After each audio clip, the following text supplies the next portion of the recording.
Welcome to my channel. This is something that I've been wanting to do for quite a long time, and I have been pretty lazy, not gonna lie. But here we are, and we're gonna give it a go. I watched a video, I can't remember who made it, I'm sorry, but he said that go out and make videos, whether or not it's good or they're bad. It doesn't matter, just make them. The more you make, the better you get, and so here I am. So what I'm going to be making videos of is photography stuff, right? A plethora of different cameras, film and DSLR. We're going to go out, take pictures, try different things, experiment, and I'm going to walk you through my experimentations of it, right? We're going to experiment with different types of film stocks, different lenses, just you name it. We're just going to have fun. So today, we're going to start with the Pentax K1000. This is it in its glory. I think I bought this thing for, I think I bought it for $60 at a thrift shop. It's not in the best condition aesthetically on the outside, but it works. And it works through all the shutters, and I have had no complaints with it. The one thing I would say that I would have liked with this would be like a shutter lockup.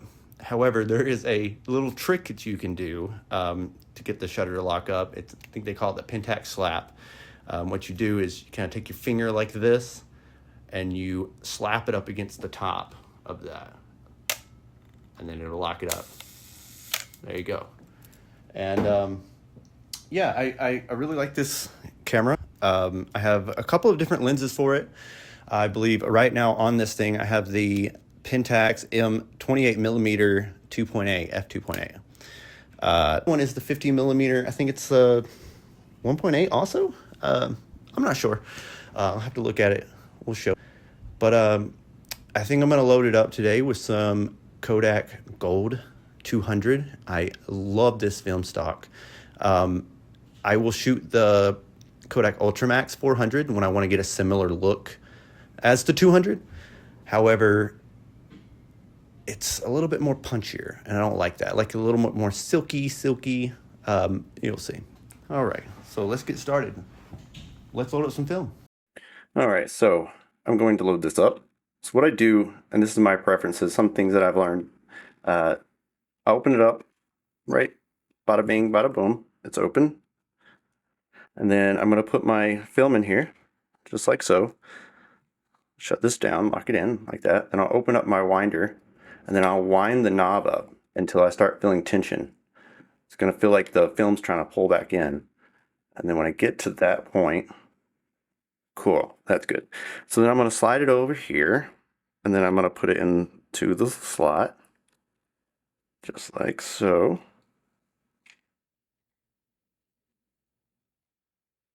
All right. Okay, and then I'm going to give it a couple winds.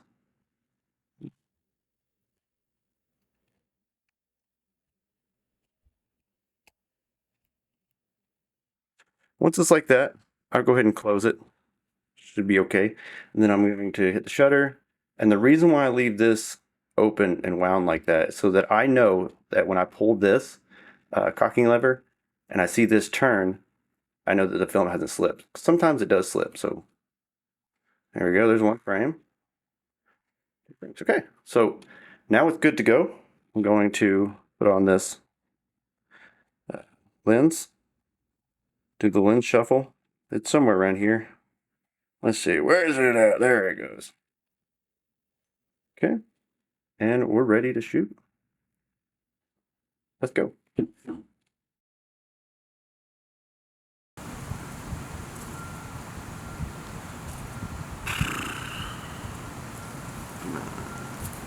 Do something.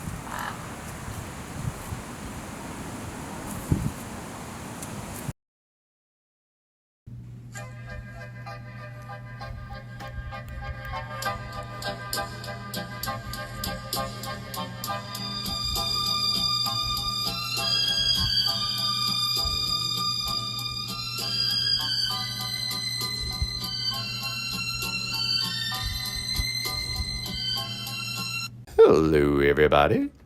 So here we are. We're outside. Let's go take some pictures, right? I didn't know really where to go, and it is sweltering.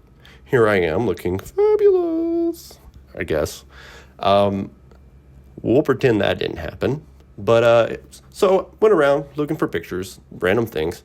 This first one is, pretty normal, I guess. It's some mailboxes, but I really like the way the dirt on the bottom adds its own little layer, and then the mailboxes are in the middle, and you have the two different size bushes, and adds a little chaos, kind of balanced out with the mailboxes being unbalanced. And then, of course, the sky, and you have the sign on the right with the house.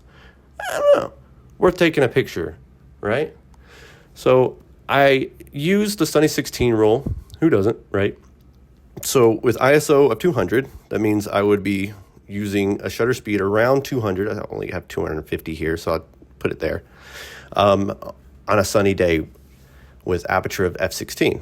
I like to overexpose just a little bit and shoot f11. Gives it a more pastel look.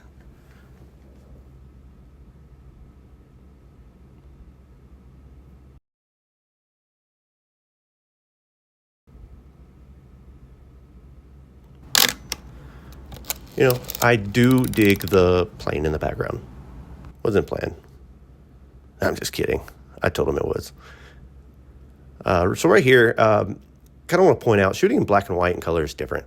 In black and white, I would pay attention to more about these shadows. That would be a good picture, in my opinion, the contrastiness. When you're shooting in color, you got to find things that are colorful, right? So here's a trash can.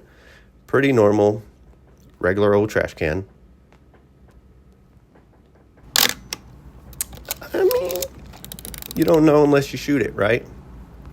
Something like this fire hydrant. I like fire hydrants. It's all right. I like it. It's okay.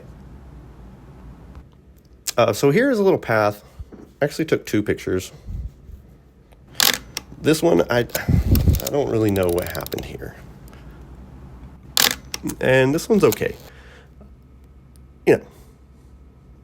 And of course, I had to get a picture of a sign. How can you not get a picture of a sign shooting film? Just something about it. Even though it's dirty, I don't care. And this picture, like I said, I'm walking around trying to find those things to take pictures of. Test these lenses out, right? I like something in the background and in the foreground. A lot of green. And of course, it just looks different on film. I don't know how to explain it. This is a good example of the difference between a 50 millimeter lens and a 28 millimeter lens. The lens on the camera is a 28, and it produces a picture like this. So you can see how it's not as zoomed in. Same with this right here. So the lens on the video camera is a 50 millimeter. And again, a 28 millimeter on the film camera. And it's hot outside, it's like 100-something degrees. Hey, you hot? You want to go upstairs and take a picture of a new camera? All right, let's go. So next week, or whenever I get a chance to, the next camera I'm going to be reviewing is the Micromat. Yes, the FTN. I like it. More about it later. But right now, we have to unload the film. So pretty simple. Once you have reached your max and this camera gets into focus, press that button. On the Pentax K1000, has a button on the bottom. It's pretty easy to use. Flip up the little windy lever, and there's an arrow pointing which way you're going to go. So you're going to windy, windy, windy, windy, windy, windy, windy, windy, windy, windy, windy, windy, windy, windy, windy. And I'm just kind of playing around at this point. It's already wound up. You can hear it click. It's a very tactile feeling. Then fingers crossed that you actually wound it up. Keep them crossed. Ta-da! All right, so gonna get this developed. Okay, so my final thoughts on the Pentax K1000. It is one of those cameras that are just kind of iconic. It's very easy to use, feels good in the hands, nice sturdy metal body, and it just doesn't quit. Now, the lenses aren't the best. I do like the fact that it has a 28 millimeter lens that came with it and a 50 millimeter lens. A 50 millimeter lens is just, a good go around lens. Like you can't go wrong with a 50 millimeter. I think everyone should have one, and I think every single one of my cameras actually has a 50 millimeter. But the 28 millimeter is a really good lens because it's nice to get wide. But unfortunately, these lenses they're not the clearest. This Acai optical, the SMC Pentaxes, maybe they need a good cleaning. But I definitely have a lot clearer lenses with some of the other cameras we're going to test. But overall, I would say this camera right here is just a fun camera to use. If you ever see one, pick one up. They are tanks. It does have a hot shoe on the top of it. Some of the pictures that you saw, one in particular, the picture of the Nichromat was taken with flash. So next time we're going to be using the Nichromat FTN. I love that camera. I have some really nice lenses for it. I would say some of my sharpest lenses. I think it's going to be fun. Is there anything you want to see, such as like some nighttime photography, some street photography? I'm going to be shooting black and white next time, and hopefully I can make a video about how to develop and enlarge.